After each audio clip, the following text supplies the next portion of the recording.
Bab 810. Sayap kupu-kupu. 1. Pria berjubah biru ini berusia parubaya. Matanya dingin tetapi memiliki cahaya setan. Bibirnya tipis dan dia mengeluarkan aura yang keras. Rambutnya yang berserakan membuatnya tampak seperti iblis di antara makhluk surgawi. Dia berjalan keluar dari gerbang altar dan terbang ke udara. Sosoknya belum kokoh. Jika seseorang melihatnya, mereka masih akan melihat altar di belakangnya. Wang Lin melayang di udara, dan di belakangnya ada kupu-kupu yang muncul setelah kereta perang pembunuh dewa diaktifkan. Kupu-kupu dengan lembut mengepakkan sayapnya agar tetap bertahan. Mata anggota klan abadi terpilih dipenuhi dengan kehati-hatian saat mereka menatap pria paruh baya itu dan mundur. Mata Tasan dingin saat dia melangkah maju dan berteriak, "Siapa ini?" Tatapan pria paruh baya berjubah biru itu berpindah dari Tasan dan menyapu seluruh anggota klan abadi terpilih. Pandangannya akhirnya tertuju pada Wang Lin dan menjadi serius. "Kamu bukan dari sini. Dari mana asalmu?" Ekspresi Wang Lin dingin. Dia bisa melihat sekilas kultivasi pria paruh baya ini. Pria paruh baya itu berada di puncak tahap korporeal yang sedikit lebih tinggi dari dirinya. Pada saat ini, Tasan mengerutkan kening dan bergegas maju dengan tangan kanannya terlebih dahulu. Tato di tubuhnya berkedip dan mengembun di tangan kanannya saat dia meninju pria paruh baya itu. Tasan berteriak, "Siapa ini?" Busur. Mata pria berjubah biru itu menunjukkan rasa jijik. Seolah-olah dia sedang melihat seekor semut ketika dia melihat ke arah Tasan. Dia mengangkat tangan kanannya dan menunjuk dengan satu jari. Riak muncul dengan jari ini sebagai pusatnya dan mulai menyebar. Saat Tasan mendekat, ekspresinya langsung berubah pucat. Dia bisa dengan jelas merasakan kekuatan di dalam tubuhnya yang mencegahnya mendekat dan menyerang. Kekuatan ini sangat kuat, seolah-olah itu adalah naluri yang tertanam dalam di tubuhnya. Ketika dia berada 200 kaki dari pria paruh baya itu, Tasan tidak bisa bergerak lebih dekat. Wajahnya menunjukkan rasa sakit ketika seluruh tubuhnya gemetar dan banyak keringat menetes. Dia jelas merasakan bahwa kekuatan yang menghalanginya untuk maju berasal dari tatonya sendiri. Kekuatan dari tato membuatnya tidak bisa menolak. Seolah-olah dia telah bertemu musuh alaminya. Tidak peduli seberapa kuatnya dia tetap tidak berani menyerang pria paruh baya itu. Dia memiliki perasaan yang sangat kuat sementara pikirannya bergetar. Seolah-olah pihak lain hanya membutuhkan satu pemikiran untuk segera menyebabkan dia pingsan. Tasan belum pernah merasakan perasaan ini seumur hidupnya. Namun, saat perasaan ini muncul, seolah-olah perasaan itu selalu ada. Itu adalah sesuatu yang tertanam dalam kehidupan semua anggota klan abadi terpilih. Dia tidak bisa menolak. Tubuh Tasan gemetar.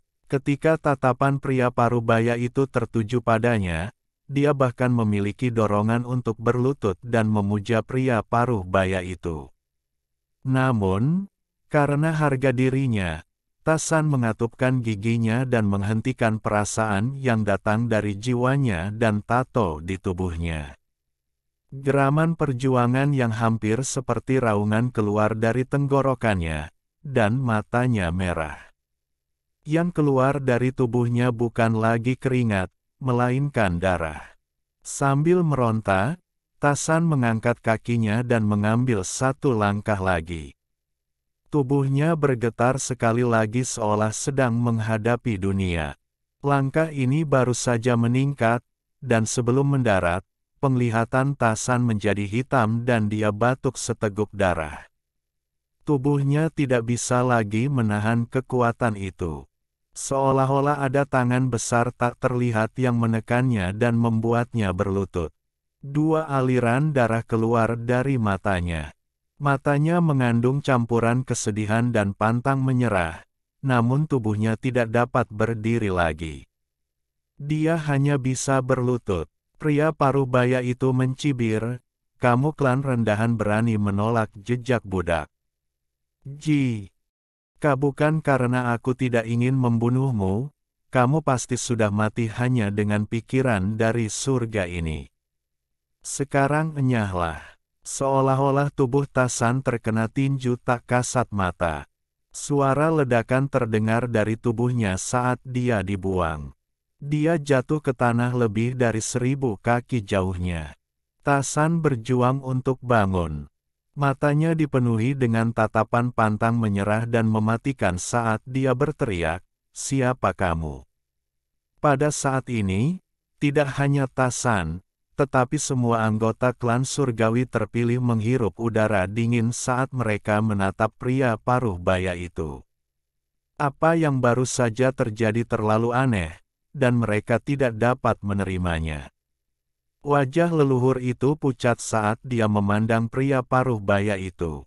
Dia sepertinya mengingat sesuatu dan tubuhnya mulai bergetar. Tatapan pria berjubah biru itu dingin dengan sedikit rasa bangga saat dia dengan tenang berkata, "Surgawi.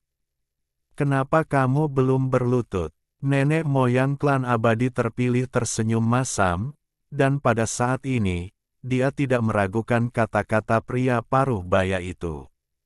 Ia teringat bagaimana para leluhur menggambarkan kegembiraan dan rasa hormat mereka saat bertemu dengan makhluk surgawi dalam catatan. Tidak perlu menebak identitas orang ini. Begitu kamu bertemu mereka, kamu akan tahu. Ini adalah kata-kata yang ditinggalkan oleh nenek moyang klan abadi terpilih. Orang tua itu masih belum mengerti. Dia salah mengira kegembiraan dan rasa hormat itu dengan kesetiaan. Namun, ketika dia melihat surga, dia tiba-tiba mengerti. "Saya sangat bersemangat. Mau tidak mau aku harus bersikap hormat." Lelaki tua itu tersenyum sedih dan berlutut di tanah sambil berbisik, "Yang rendahan ini menyapa surga atas." Dia bukan satu-satunya yang berlutut. Hati anggota klan abadi terpilih lainnya bergetar ketika pria paruh baya itu menatap mereka. Ada kekuatan di dalam tubuh mereka yang membuat mereka menyerah. Biarpun mereka mati, meski jiwa mereka hancur, mereka tetap harus menyerah. Satu demi satu, anggota klan abadi terpilih berlutut dan menundukkan kepala. Sesaat kemudian, hanya ada dua orang yang belum berlutut, Wang Lin dan Tasan. Tasan tidak berlutut karena dia sudah berlutut sekali. Kali ini, tidak peduli berapa banyak darah yang keluar dari tubuhnya atau seberapa besar kekuatan tak kasat mata menekannya, dia berjuang untuk memaksa dirinya untuk tidak berlutut. Suara ledakan datang dari dalam Tasan dan darah muncrat kemana-mana. Dia telah terluka dalam pertarungannya dengan Wang Lin, jadi saat ini tubuhnya tidak tahan lagi. Matanya redup, tapi masih memperlihatkan tatapan pantang menyerah. Wang Lin mengerutkan kening saat melihat apa yang terjadi. Dia dapat memperoleh banyak informasi dari ini. Apakah itu klan abadi terpilih atau klan abadi tertinggal? Jelas keduanya adalah budak para dewa. Jejak budak membuat semua generasi mendatang menjadi budak para dewa. Ini adalah jejak budak yang ditempatkan pada warisan klan, sama seperti keluarga Li Yuan. Jika bukan karena masalah Li Yuan, Wang Lin tidak akan bisa melihat gambaran keseluruhannya. Pada saat ini, dia memahami segalanya dengan jelas. Jejak budak menyatu dengan tato anggota klan abadi terpilih. Jejak budak ini sangat sombong dan jauh lebih kuat daripada yang digunakan pada keluarga Li Yuan.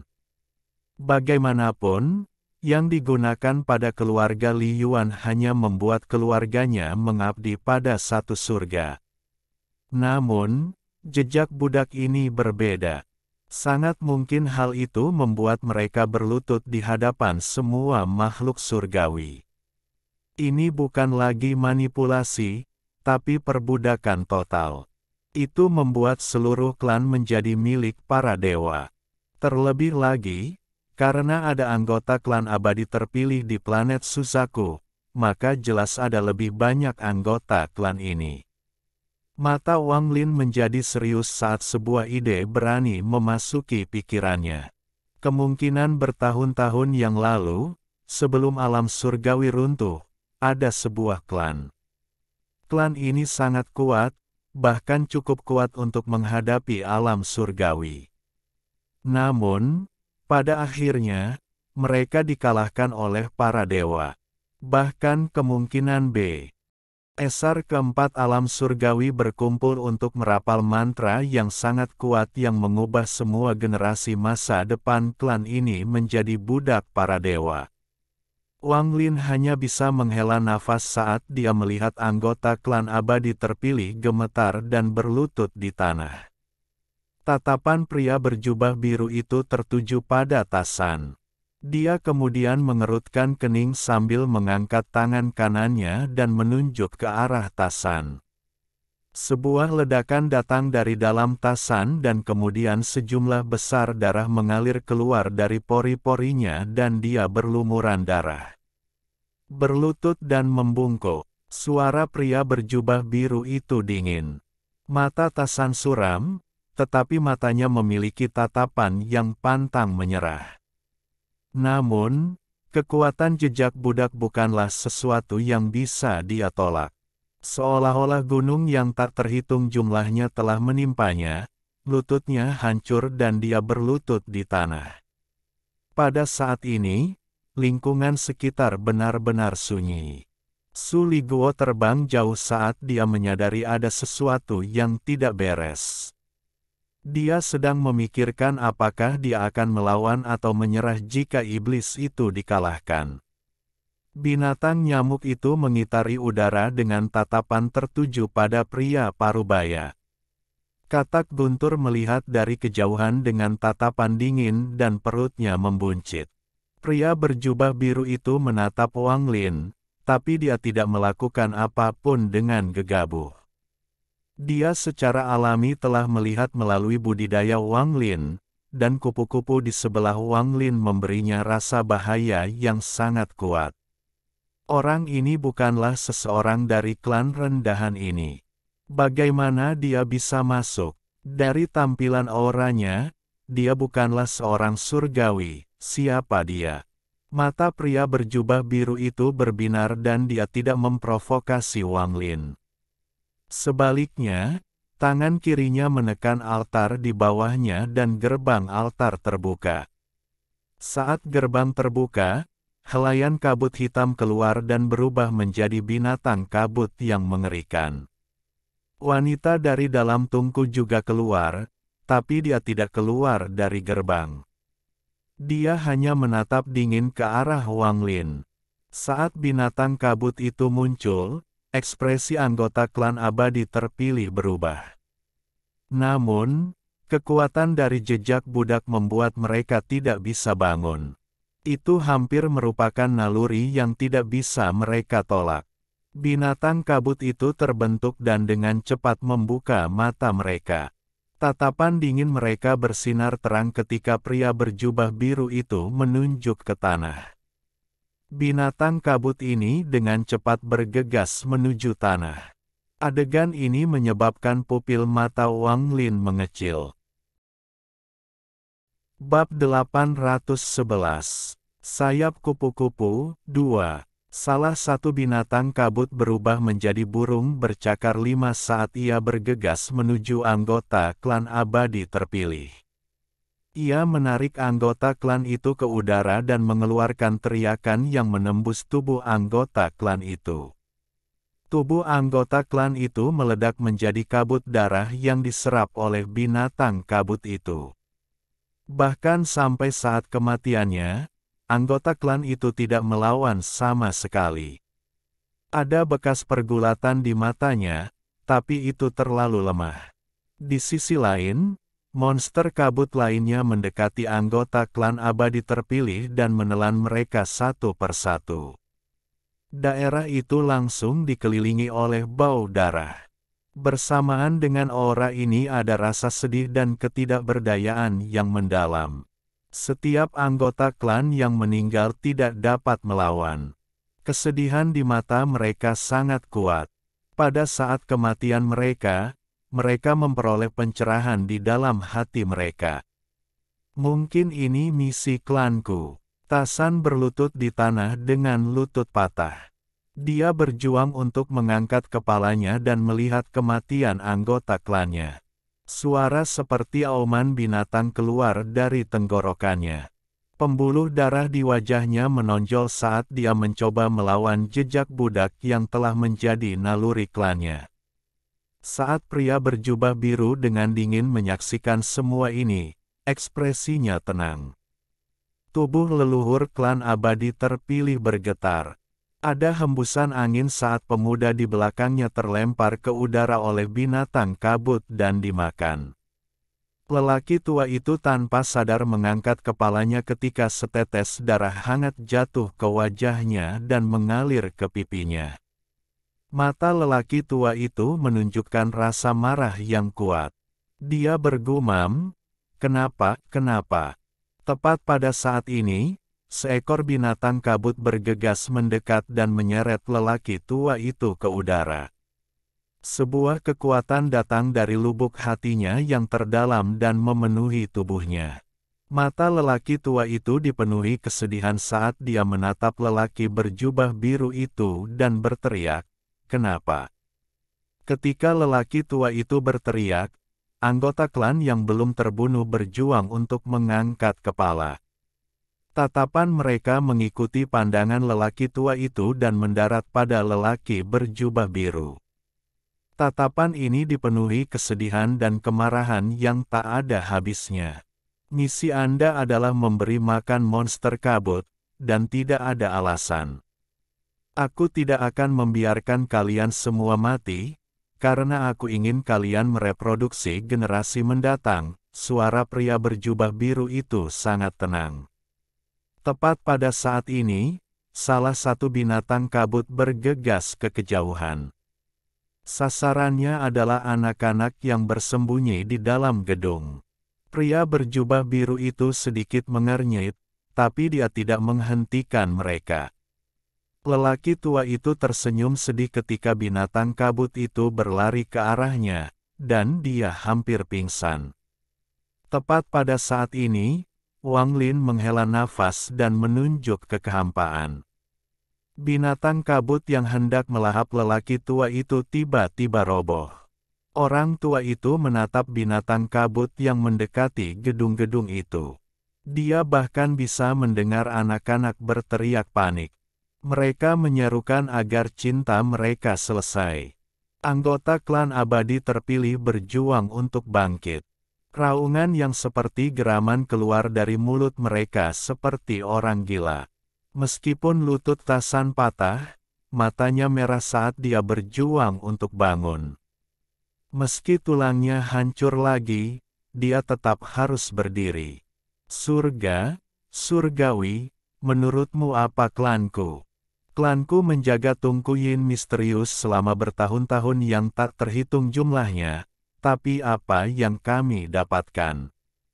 Itu adalah monster kabut dan kematian anggota klanku yang tak terhitung jumlahnya. Sekarang saya akhirnya tahu bahwa binatang kabut inilah yang dijaga oleh klan saya. Bahwa misi klanku adalah menjadi makanan bagi monster kabut ini. Karena itu masalahnya, saya akan menolak. Bahkan jika tubuhku hancur, aku tidak akan menyerah. Raungan Tasan akhirnya menembus tenggorokannya dan keluar. Bukan hanya dia, semua anggota klan abadi terpilih mengaum. Tanah. Di antara alis mereka berkilat-kilat tajam saat mereka berjuang untuk berdiri. Ekspresi pria berjubah biru itu masih dingin ketika dia berkata dengan sedikit nada menghina, "Saat itu, klanmu kalah dan menjadi budak. Ini hidupmu. Anda tidak dapat mengubahnya." Saat dia berbicara, dia mengangkat tangan kanannya dan menekan ke bawah, menyebabkan serangkaian ledakan.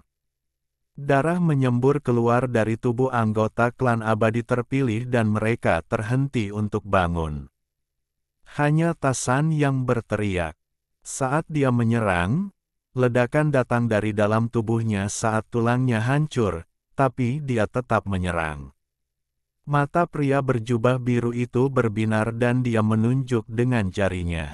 Wang Lin menghela nafas. Dia awalnya tidak mau ikut campur. Asal-usul pria berjubah biru ini sangat misterius, dan dia sebenarnya adalah seorang surgawi. Namun, saat dia menghela nafas, dia membuka mulutnya dan pecahan itu terbang keluar. Saat muncul, ia terbang antara Tasan dan pria berjubah biru. Mata pria berjubah biru itu berbinar dan tatapannya menjadi dingin. Tangan kanannya membentuk segel dan sebuah rune berisi energi spiritual surgawi melesat ke arah Wang Lin. "Saya pikir kamu tidak akan bertindak." Pria parubaya itu mencondongkan tubuh ke depan saat dia bergegas mengejar rune dan bergegas menuju Wang Lin. Tangan kanan Wang Lin menunjuk ke pecahan itu, menyebabkannya berputar dan menghantam pria berjubah biru itu. Pada saat yang sama, Wang Lin tiba di samping Tasan. Tangan kirinya menyentuh Tasan dan mengirimkan sejumlah energi asal ke tubuh Tasan. Tubuh Tasan segera terlempar ke arah monster kabut yang sedang menyerang gedung. Setelah melakukan ini, Wang Lin berbalik dan kedua jarinya membentuk pedang dan segera menebangnya. Rune yang masuk segera runtuh dan berubah menjadi riak yang dengan cepat menghilang. Pada saat ini, pecahan itu mendarat dan mata pria berjubah biru itu menjadi dingin. Tangannya membentuk segel dan energi spiritual surgawi di dalam tubuhnya melonjak, lalu sebuah tombak muncul di tangannya. Tombak ini seluruhnya berwarna putih dan mengeluarkan energi spiritual surgawi yang kaya. Dia tertawa sambil menghantamkan tombaknya ke pecahan yang masuk. Terdengar ledakan keras dan pria berjubah biru itu terlempar ke belakang. Matanya menjadi serius. Namun, pecahan itu juga terdorong mundur beberapa puluh kaki. Saat pria parubaya itu mundur, dia berteriak, "Budak rendahan, serang bersamaku." Ketika suaranya memasuki telinga anggota klan abadi terpilih yang sedang berjuang, perintah itu menjadi naluri mereka dan mereka tidak bisa menolaknya. Mata mereka dipenuhi kesedihan dan perjuangan, tetapi tubuh mereka semua bergegas menuju Wang Lin. Mata Wang Lin berbinar dan dia mundur. Kupu-kupu yang dibentuk oleh kereta perang pembunuh dewa masih mengikuti Wang Lin. Sekarang Wang Lin mundur, ia mengikuti Wang Lin seperti bayangan. Wang Lin punya pemikiran. Dia tidak begitu paham tentang kekuatan kereta perang pembunuh dewa yang ketiga. Matanya berbinar saat tangan kanannya membentuk segel dan menekannya ke tubuh kupu-kupu. Niat membunuh muncul di mata Wang Lin dan dia menunjuk pria berjubah biru itu.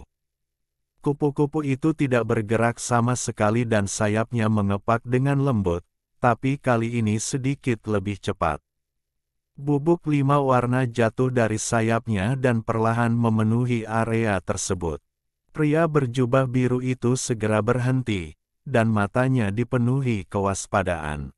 Dia sudah lama memperhatikan kupu-kupu itu, dan kupu-kupu itulah yang memberinya perasaan takut. Kalau tidak, dia pasti sudah menyerang daripada menunggu sampai sekarang. Anggota klan abadi terpilih semuanya terbang ke udara tanpa kendali mereka dan terbang menuju Wang Lin. Perjuangan di mata mereka menjadi lebih kuat, tetapi mereka tidak bisa menahan kekuatan jejak budak. Mata Wang Lin bersinar terang saat dia menatap kupu-kupu itu.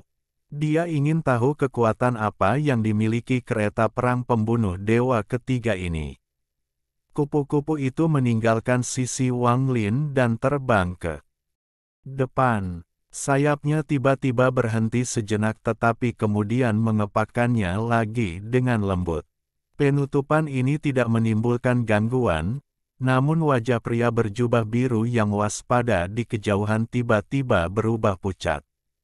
Tidak ada angin di sekelilingnya, tapi rambutnya tergerai ke belakang seolah ada angin sepoi-sepoi. Sebuah ledakan datang dari tubuhnya, menyebabkan dia tersentak ke belakang dan batuk seteguk darah. Kabut darah mengembun menjadi kupu-kupu, dan saat muncul, ia mengepakkan sayapnya. Ledakan lain datang dari dada pria berjubah biru itu dan darah muncrat.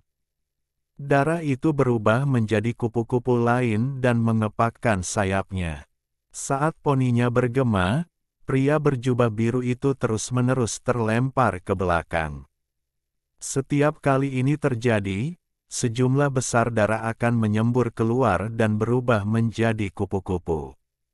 Setiap kepakan sayap kupu-kupu menyebabkan kerusakan yang tak terbayangkan. Matanya dipenuhi ketakutan dan bahkan ada sedikit ketakutan di dalamnya. Dia tidak bisa menolak sama sekali. Seolah-olah semua yang ada di dalam tubuhnya bukan miliknya dan disegel oleh kekuatan misterius. Kupu-kupu itu muncul kembali dan pria berjubah biru itu terlempar kembali. Ini berlanjut hingga jaraknya lebih dari 10.000 kaki. Ketakutan di matanya telah mencapai batasnya. Saat dia meronta, pria berjubah biru itu mendesis, guntur, meledak. Suara gemuruh datang dari tubuhnya dan tangan kanannya roboh, melepaskan kekuatan penghancur. Meminjam ledakan ini, dia dapat memulihkan kendali tubuhnya untuk sementara, tetapi wajahnya benar-benar pucat. Dia ketakutan, dan ketakutan ini hampir memenuhi seluruh tubuhnya. Mantra apa ini? Harta macam apa ini? Dia belum pernah melihat harta karun yang begitu aneh dalam hidupnya. Kepakan sayap kupu-kupu saja hampir membuatnya roboh. Saat ini, dia menyerbu menuju altar untuk melarikan diri. Mata Wang Lin menyipit dan dia menghirup udara dingin. Dia memiliki hubungan misterius dengan kereta perang pembunuh dewa, dan dia merasa bahwa kereta ini belum menggunakan serangan terkuatnya. Tepat pada saat ini, kupu-kupu 5 warna di sebelah Wang Lin dengan lembut mengepakkan sayap kirinya. Pria parubaya yang dengan cepat melarikan diri baru saja memasuki pintu altar. Pada saat ini, tubuhnya gemetar dan matanya dipenuhi rasa tidak percaya. Tubuhnya mulai menghilang mulai dari kakinya, dan dalam sekejap, seluruh tubuhnya telah menghilang. Pria berjubah biru itu meninggal. Di suatu tempat di Netherbis, ada kehampaan hitam tak berujung, dan seseorang sedang duduk di kehampaan hitam dan mengeluarkan kabut hitam. Yang aneh adalah ada energi spiritual surgawi di dalam kabut hitam itu. Saat ini, dia tiba-tiba membuka matanya dan melihat lurus ke depan. Matanya dipenuhi dengan keterkejutan. Untuk bisa menghancurkan avatarku dengan begitu mudah, harta macam apa itu? Bab 812. Armor kulit dewa kuno. Saat pria berjubah biru itu meninggal, gerbang altar ditutup. Meski ekspresi Wang Lin tenang, hatinya terguncang saat dia melihat kupu-kupu 5 warna yang mengepak di sampingnya. Setelah merenung sejenak, Wang Lin mengangkat tangan kanannya untuk membentuk segel dan dengan hati-hati menekannya ke arah kupu-kupu. Sayap kupu-kupu itu berhenti dan kemudian berubah menjadi bintik cahaya 5 warna yang perlahan menyebar. Setelah beberapa saat, kereta itu kembali menjadi kereta perang pembunuh dewa. Hati Wang Lin menjadi rileks dan keringat keluar dari dahinya. Perasaan berkeringat dingin sangat jarang terjadi padanya. Namun, pemandangan tubuh dan jiwa asal kultivator korporeal yang benar-benar runtuh hanya dengan kepakan sayap kupu-kupu sangat mengejutkannya. Dengan kereta perang pembunuh dewa dan pasangan Wither Dao ini, aku bisa melawan penggarap pengikis nirvana. Mata Wang Lin bersinar terang saat dia melihat sekeliling. Anggota klan abadi terpilih kembali normal setelah pria paruh baya itu meninggal. Mata mereka dipenuhi kesedihan dan mereka diam-diam merenung di tanah.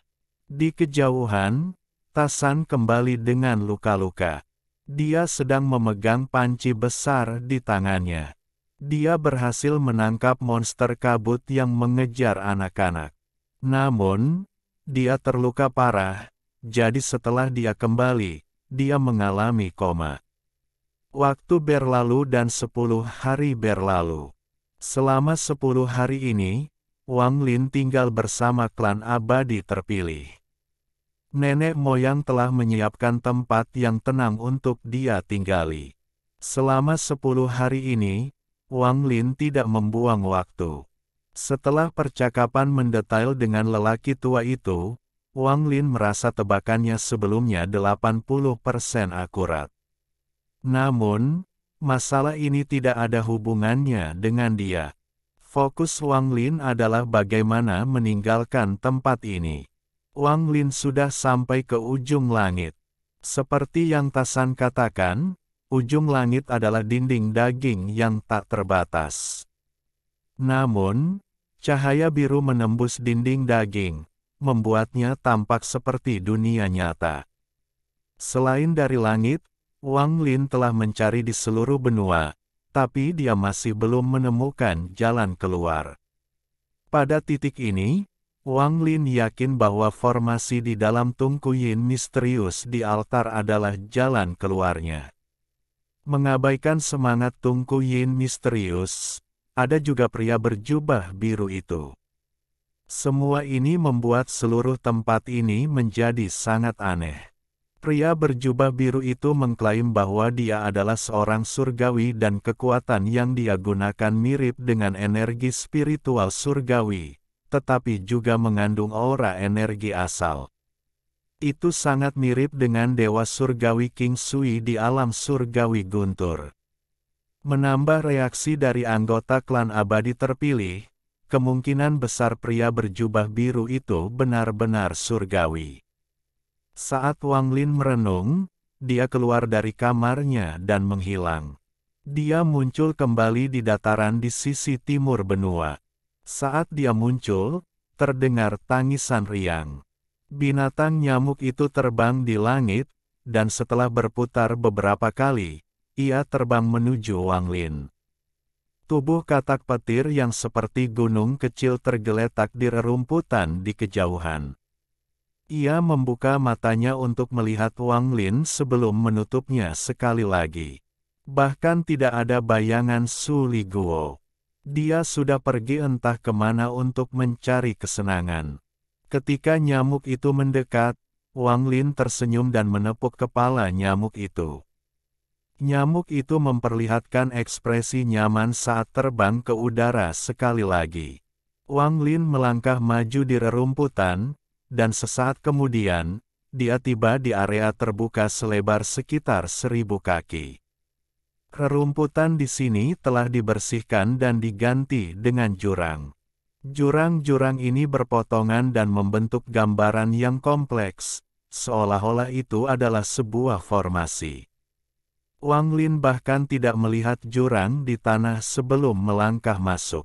Dia duduk di tengah formasi. Sejak Wang Lin melepaskan katak guntur dan binatang nyamuk, dia tidak mengambil mereka kembali dan membiarkan mereka bergerak bebas. Adapun Su Li Guo, Wang Lin terlalu malas untuk peduli. Ini adalah tempat yang ditemukan Wang Lin untuk diolah. Setelah menghilangkan rumput, dia menempatkan formasi pembatasan di sini. Dengan penjagaan binatang nyamuk dan katak petir, ada tingkat keamanan tertentu. Saat dia duduk di sana, tangan Wang Lin membentuk segel dan menekan formasi. Ada kilatan cahaya lalu semuanya lenyap dan digantikan dengan padang rumput. Tidak peduli seberapa jauh atau dekat Anda tidak akan dapat melihat bahwa tempat ini palsu. Bahkan jika Anda masuk ke dalam, semuanya akan tampak normal. Setelah mengaktifkan formasi, matanya bersinar. Selama perjalanannya ke alam surgawi guntur, dia berhasil mendapatkan banyak hal di antara semua bahaya yang dia hadapi. Namun, dia tidak punya waktu untuk memperbaikinya sejak dia pergi. Awalnya, dia berencana pergi ke planet Kingling setelah meninggalkan alam surgawi guntur untuk memurnikan harta karun itu, tetapi dia tidak menyangka akan dikirim ke sini. Saat ini saya harus memurnikan harta yang saya peroleh di alam surgawi guntur untuk memperkuat diri saya sendiri. Dengan begitu, jalan untuk berangkat dari sini akan lebih lancar. Sementara Wang Lin merenung, dia menyentuh tasnya dan baju sirah kulit muncul. Kulit yang digunakan untuk membuat armor ini sangat kasar dan terdapat beberapa rune di atasnya. Sambil memegang armor kulit, tangan kiri Wang Lin menyentuhnya dengan lembut. Armor kulit dewa kuno, Wang Lin diam-diam menatapnya sejenak sebelum melemparkannya ke udara. Lalu dia memuntahkan seteguk energi asal esensi. Api putih tiba-tiba muncul dan mengelilingi armor itu. Armor kulit tidak menunjukkan perubahan di dalam api. Namun, Wang Lin tidak hanya berhenti, dia juga mengeluarkan lebih banyak energi asal esensi. Pemilik sebelumnya kemungkinan besar adalah Master Carefree. Meskipun dia sudah mati, budidayanya sangat kuat. Bahkan sekarang, masih ada jejak kesadaran ilahi yang rusak namun independen pada armor itu. Jika 10.000 tahun lagi telah berlalu, aku khawatir kesadaran ilahi yang rusak pada armor kulit itu akan terbangun dengan sendirinya. Itu akan menghasilkan kesadarannya sendiri dan menjadi semangat baru dari armor kulit dewa kuno. Pada kultivasi Wang Lin, dia dapat melihat inti dari beberapa hal. Meskipun tidak semua roh harta karun terbentuk seperti ini, begitulah sebagian besar roh harta karun terbentuk. Energi asal esensi mengelilingi armor kulit dewa kuno dan waktu perlahan berlalu. Ini adalah proses yang sangat lambat. Bagaimanapun, pemilik sebelumnya sangat kuat dan jauh lebih kuat dari Wang Lin saat ini. Meskipun perasaan ilahi telah rusak, itu tidak bisa diremehkan. Yang paling penting, ia telah berevolusi selama bertahun-tahun dan mulai berkembang menjadi roh harta karun.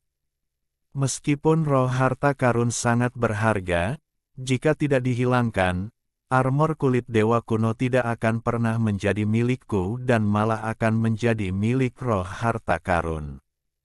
Itu akan berakhir seperti pedang surgawi hujan, yang Tuhan sebenarnya hanyalah roh di dalam. Selain itu, ini hanyalah sebagian dari perasaan ketuhanan surgawi, dan bertentangan dengan dewa-dewa kuno. Meskipun mereka mulai menyatu setelah bertahun-tahun, itu masih belum cukup. Mata Wang Lin menjadi dingin. Lalu matanya berbinar. Dia bertekad untuk menghapus roh harta karun yang belum sadar. Beberapa hari berlalu. Pada hari ini, kabut biru keluar dari armor kulit dewa kuno yang sedang disempurnakan oleh Wang Lin. Kabut biru bergerak seolah-olah berada di bawah rasa sakit yang luar biasa, tetapi kabut itu dipaksa keluar dari pelindung kulit oleh energi asal esensi Wang Lin. Ada untaian yang menghubungkan kabut biru dan armor kulit dewa kuno. Pada saat ini, Wang Lin membuka matanya dan matanya menjadi dingin. Dia mengangkat tangannya dan tanpa ampun menebangnya. Daging surgawi terbang keluar. Yang dipotong adalah hukum. Yang dipotong adalah hubungan terakhir antara roh harta karun dan armor kulit dewa kuno. Untaiannya P. Utus dengan suara berderak dan kabut biru terbang ke langit. Wang Lin mengeluarkan bendera 1 miliar jiwa-jiwa. Itu berubah menjadi kabut hitam dan melahap kabut biru. Armor kulit dewa kuno melayang di hadapan Wang Lin. Mata Wang Lin berbinar dan perasaan ilahi menyebar dan memasuki pelindung kulit, meninggalkan jejaknya sendiri. Jejak ini sangat kuat dan pelindung kulitnya segera mengeluarkan aura kuno. Aura ini sangat kaya, dan langsung mengelilingi area tersebut. Sebuah pusaran segera terbentuk di sekitar Wang Lin. Wang Lin berada di tengah pusaran, dan dia tidak bergerak sama sekali.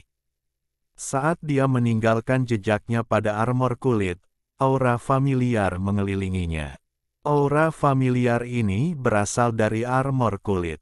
Ia sangat akrab dan baik hati, seperti seorang anak kecil yang telah mengembara selama bertahun-tahun tiba-tiba bertemu dengan kerabatnya.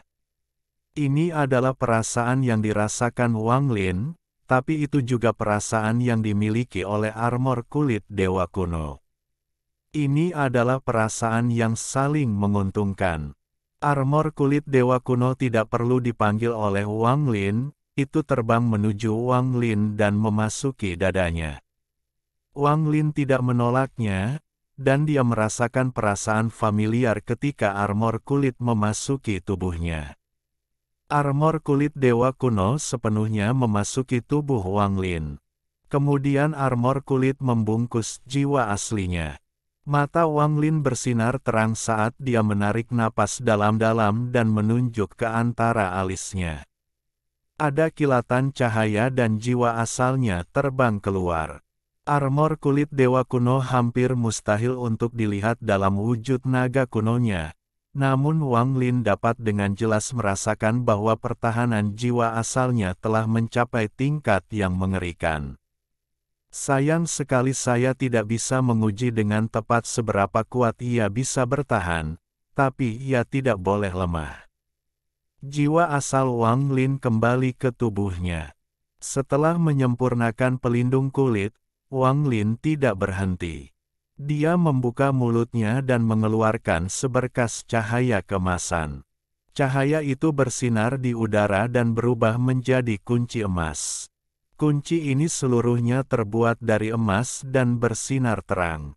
Wang Lin ingat bahwa dia mengambil ini dari salah satu utusan kuil surgawi guntur ketika dia menyerbu ke dalam susunan transfer. Jiwa asal utusan itu masih berada di dalam bendera jiwa. Dia pernah berkata dia akan menyerahkan harta berharga sebagai ganti nyawanya. Sambil melihat kunci emas, perasaan ilahi Wang Lin mengelilinginya.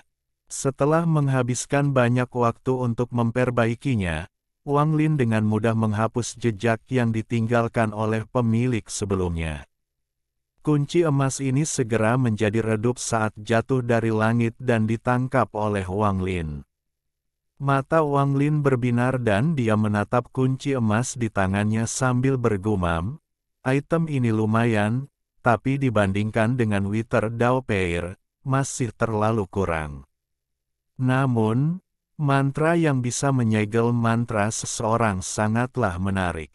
Energi asal memenuhi tangan kanan Wang Lin dan dia tanpa ampun menghancurkan kunci emasnya.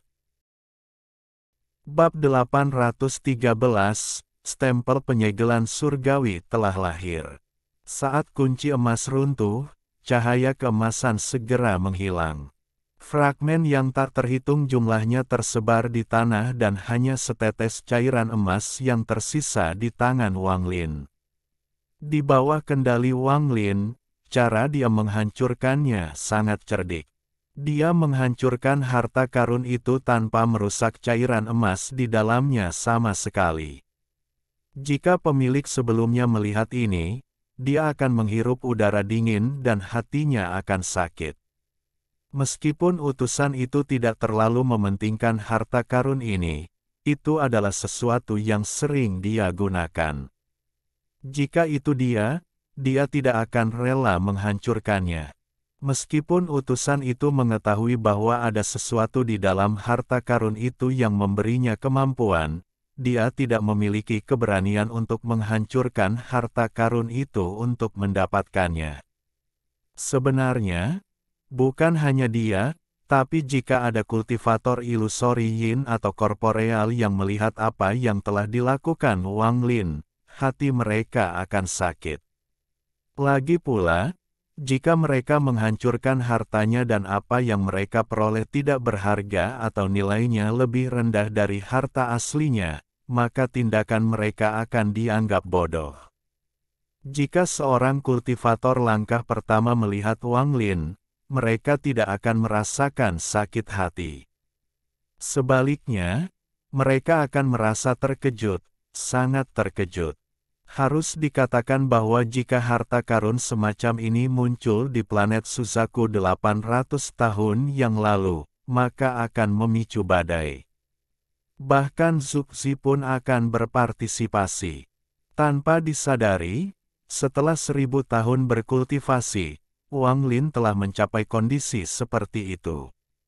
Dia rela menghancurkan harta karun seperti ini hanya untuk melihat mantra tersegel di dalamnya. Setelah 1000 tahun berkultivasi, tidak hanya budidayanya yang berkembang, tetapi juga wawasannya. Tidak banyak harta karun yang bisa menarik perhatiannya. Bahkan jika ada harta yang lemah di tasnya, dia hanya menyimpannya karena kasih sayang khusus atau karena harta itu telah menemaninya selama 1000 tahun budidaya. Tidak peduli betapa lemahnya sebuah harta karun, setidaknya itu harus menjadi harta surgawi untuk menarik perhatian utusan kuil surgawi Guntur, namun Wang Lin dengan santai menghancurkannya.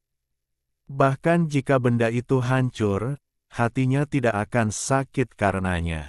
Sambil menatap cairan emas di antara jari-jarinya, mata Wang Lin bersinar terang. Sebuah retakan tiba-tiba terbuka di antara alisnya dan mata ketiga muncul. Lampu merah dengan cepat menyebar dan mengelilingi cairan emas.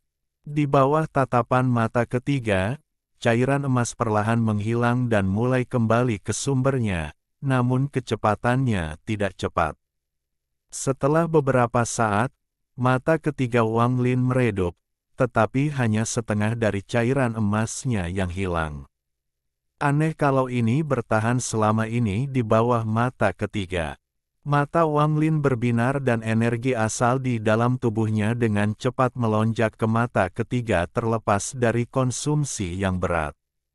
Lampu merah dari mata ketiga segera menguat. Cairan emas mulai menghilang lebih cepat.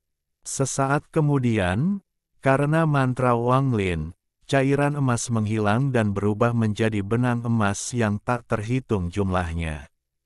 Benang-benang itu berpotongan satu sama lain, membentuk tanda emas yang sangat rumit. Rune ini hanya bertahan selama 3 napas sebelum benar-benar runtuh, tidak meninggalkan apapun di antara jari-jari Wang Lin. Rune, Wang Lin mulai merenung sambil menamparkan tas pegangannya dan sikat surgawi muncul. Tangannya mulai bergerak dan dia mulai menggambar. Sesaat kemudian, sebuah tanda muncul di hadapan Wang Lin. Rune ini persis sama dengan rune yang dibentuk oleh benang emas. Mata Wang Lin berbinar saat dia melihat rune itu. Tidak ada aura yang keluar dari rune dan tidak ada yang istimewa darinya. Wang Lin sedikit mengernyit, tapi kemudian ekspresinya berubah saat dia menatap rune itu. Sesaat kemudian, dia menutup matanya dan tiba-tiba membuka matanya dengan sedikit keterkejutan. Akal sehatku tidak bisa mendeteksinya. Mata Wang Lin menunjukkan tatapan tegas saat dia mengangkat tangan kirinya dan menunjuk ke rune. Rune itu terbang ke udara di bawah kendali Wang Lin dan terbang menuju nyamuk yang berputar-putar di langit. Nyamuk itu terbang dengan gembira ketika seluruh bulunya berdiri dan hendak menghindar. Namun, di bawah perasaan ilahi Wang Lin yang menenangkan, ia ragu-ragu dan tidak bergerak saat ia menatap rune yang mendekat dengan cepat. Rune itu muncul dan tercetak pada binatang nyamuk itu. Itu segera pecah menjadi cairan emas dan langsung mengelilingi binatang nyamuk itu. Nyamuk itu meronta dan baru melepaskan diri setelah beberapa saat. Kemudian ia terbang jauh sambil memandang Wang Lin seolah-olah telah dianiaya dan menangis. Mata Wang Lin berbinar. Ketika dia menggunakan sikat surgawi, dia hanya menggunakan 10% energi asalnya, namun rune itu masih sangat kuat. Saat dia menggunakan seluruh kekuatannya untuk membuat rune, kekuatannya pasti akan meningkat. Wang Lin menyingkirkan sikat surgawi itu. Setelah merenung sebentar, dia menemukan kebenarannya. Kemampuan sebenarnya dari harta karun itu adalah rune ini. Saat berada di dalam harta karun, kekuatan penuhnya tidak dapat ditampilkan, tetapi dengan kuas, saya dapat melepaskan kekuatan aslinya. Jika itu orang lain, kecuali mereka memiliki mantra yang kuat seperti mata ketiga untuk melihat asal-usulnya, bahkan jika mereka mengekstrak cairan emas, mereka tidak akan bisa berbuat apa-apa. Ini pertama kalinya aku mendapatkan sesuatu dari harta ajaib seperti ini. Karena fungsinya seperti segel, aku akan menyebutnya sel rune. Wang Lin mengangkat tangan kanannya untuk menggambarnya beberapa kali lagi dan mengukirnya di dalam hatinya sebelum meletakkan tangannya ke bawah. Lalu tiba-tiba dia berpikir, karena sel rune ini diambil dari harta karun, maka aku juga harus bisa menempatkannya ke dalam harta karun untuk meningkatkan kekuatannya. Mata Wang Lin mengungkapkan cahaya misterius dan jantungnya berdetak kencang. Sebagian besar harta saya diperoleh dari sumber luar dan saya jarang memurnikannya sendiri. Wang Lin membuka mulutnya dan meludahkan sebutir pasir. Biji-bijian itu segera menjadi pecahan besar. Sambil menatap pecahan stempel, cahaya misterius di mata Wang Lin menjadi lebih kuat. Ini awalnya adalah pecahan alam surgawi, dan disempurnakan dengan pembalasan ilahi. Itu tidak rusak sama sekali ketika diserang oleh Dewa Langit King Sui, jadi kekokohannya berada pada puncaknya. Namun, harta karun ini belum lengkap, karena ketika menyerang, ia hanya menggunakan energi spiritual surgawi yang dimilikinya untuk memenjarakan seseorang. Sebenarnya, itu tidak terlalu kuat, itu tidak bisa dibandingkan dengan kekuatan mematikan yang dimiliki oleh pasangan Wither Dao dan pastinya tidak bisa dibandingkan dengan kereta perang pembunuh dewa ketiga. Wang Lin mengeluarkan kuas surgawi sekali lagi dan mulai menggambar. Setelah beberapa saat, sel rune muncul. Sekarang aku akan memberikan mantranya. Mantra penyegel. Tangan kanan Wang Lin tiba-tiba bergerak dan kemudian rune yang muncul terbang ke pecahan itu dan menyatu dengannya. Wang Lin tidak berhenti. Dia terbang ke udara dan terus menggambar. Satu demi satu, sel rune muncul dan mendarat di pecahan itu. Wang Lin secara bertahap menjadi semakin cepat. Tubuhnya meninggalkan bayangan saat dia mengitari pecahan itu. Pada akhirnya, dia seperti sambaran petir yang menciptakan suara gemuruh yang bergema di seluruh dataran. Saat Wang Lin menjadi lebih mahir dalam menciptakan sel rune, ia berubah dari satu rune per pukulan menjadi lebih dari selusin rune per pukulan, dan semuanya mendarat di fragmen tersebut. Wang Lin tidak merasa lelah sama sekali selama proses ini dan dia tidak berhenti sedikit pun. Fragmen itu adalah satu-satunya hal yang penting baginya sementara dia terus menggambar sel rune yang menyatu dengan fragmen itu. Wang Lin telah menempatkan sel rune dalam jumlah yang tidak diketahui pada fragmen itu ketika fragmen itu memancarkan cahaya keemasan pucat. Namun, Wang Lin tidak berhenti. Dia terus menempatkan sel rune pada fragmen satu persatu. 3 hari kemudian, Wang Lin mendarat di tanah dan segera mulai berkultivasi. Wajahnya sedikit pucat. Selama 3 hari ini, dia terus menggunakan energi asal. Bahkan dengan kultivasinya, dia telah mencapai batasnya. Fragmen setinggi 1000 kaki telah menyusut menjadi sekitar 800 kaki. Itu masih memancarkan cahaya keemasan, tapi sekarang sedikit lebih gelap. Setelah beristirahat selama beberapa jam, Wang Lin membuka matanya. Tubuhnya bergerak dan dia mulai menggambar lebih banyak rune. Seiring berjalannya waktu, Wang Lin telah beristirahat 7 kali. Fragmen setinggi 1000 kaki menyusut menjadi 500 kaki, 400 kaki, 300 kaki, hingga lebarnya hanya 100 kaki. Cahaya keemasan yang dipancarkannya menjadi lebih gelap. Dari kejauhan, tampak seperti matahari keemasan yang memancarkan cahaya menyilaukan.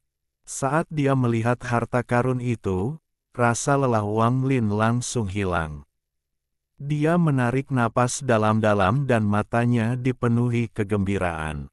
Setelah beristirahat sebentar, dia terbang sekali lagi, dan kali ini dia menyempurnakannya selama 5 hari.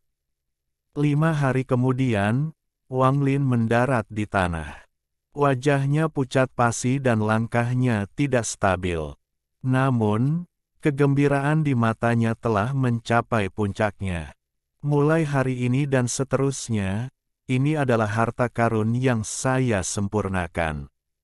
Saya akan menamainya Celestial Sealing Stamp. Suara Wang Lin bergema di langit. Di depannya ada stempel berukuran 3 inci yang memancarkan cahaya menyilaukan.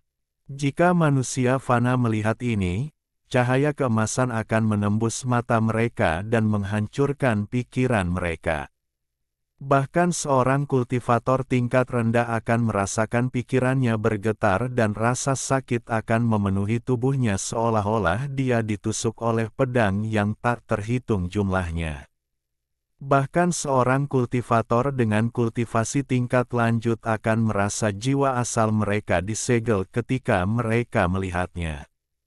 Stempel 3 inci itu bersinar terang dan dipenuhi energi spiritual surgawi yang kaya.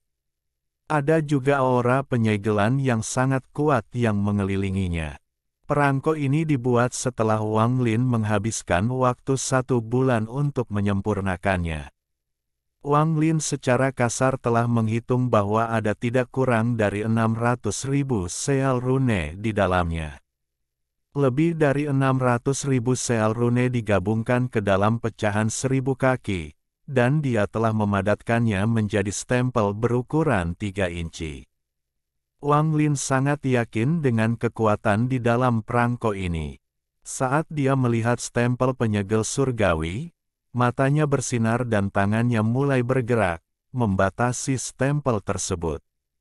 Energi spiritual celestial dari stempel itu perlahan-lahan ditutupi dan bahkan sebagian besar aura segel pun disembunyikan. Sesaat kemudian, kekuatannya tersembunyi sepenuhnya. Harta karun yang akan mengejutkan dunia budidaya, stempel penyegel surgawi, telah lahir. Penampilan ini sesuai dengan gambaran ideal dari harta karun yang ada di hatiku. Wang Lin melihat perangko yang tampak tidak berbeda dari harta karun biasa dan matanya berbinar.